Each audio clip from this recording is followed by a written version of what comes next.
treat climate responsibility and economic development as separate agendas, noting that sustainable infrastructure must form the backbone of the country's future growth. The Vice President noted that over 75% of Nigeria's greenhouse gas emissions originate from key infrastructure sectors: energy, transportation, agriculture, and urban development, all of which are critical to the country's economic life. He warned that without urgent intervention, Nigeria's projected population boom, which was expected to exceed 440 million by 2050, could further strain resources and exacerbate environmental degradation.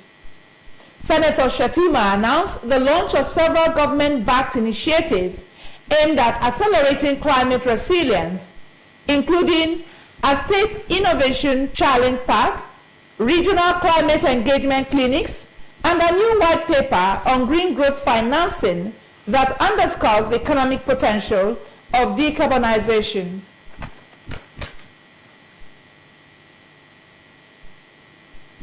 Representatives has adopted a motion urging the Independent National Electoral Commission, INEC, to create additional state constituencies from Ndokwa East, Ndokwa West, and Ukwani local government areas of the state. The House has also called on the electoral umpire to conduct a comprehensive population and voter registration audit in the affected areas to support accurate delineation and fair representation.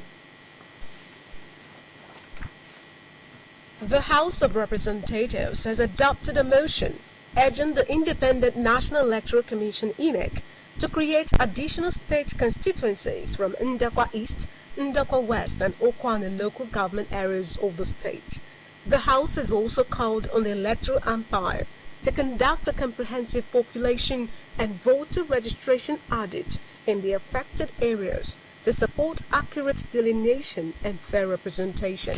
Moving the motion at Tuesday's plenary, the member representing Ndokwa Ukwani Federal Constituency, Honorable Nnamdi Ezechi, drew the attention of the House to Section 112 of the 1999 Constitution as amended, which mandated the Independent National Electoral Commission, INEC, to split every state into a number of state constituencies equal to 3 or 4 times the number of federal constituencies.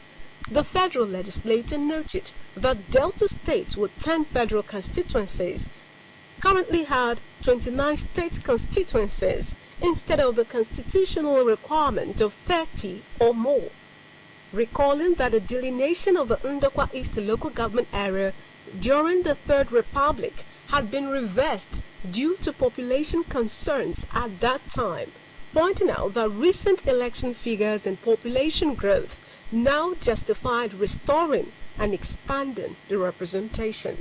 Conduct a comprehensive population and voter registration audit in Ndokwa East, Ndokwa West, and Ukwani to ensure accurate and fair representation in the Delta State House of Assembly.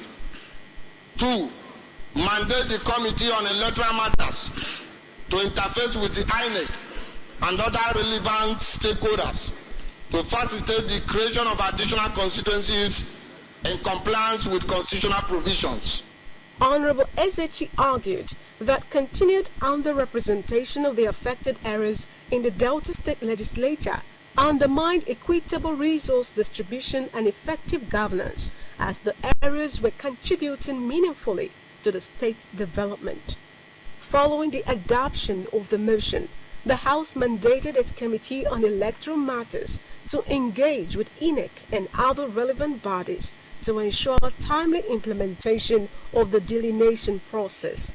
It also tasked the Committee on Legislative Compliance in hand with the Committee on Electoral Matters to ensure compliance with the resolution and report back to the House within 4 weeks for further legislative action. Governor Sheriff Oberewari has charged members of the National Youth Service Corps, NYSC, the Plateau Delta State, to remain focused and dedicated to their duties in their places of primary assignment. They gave the advice at the official close. Speaking through the Commissioner for Youth, Mr. Tango Trakirowe, Governor Borewo Richard called members to be mindful of the company they kept, conduct themselves with dignity at all times, and avoid any words or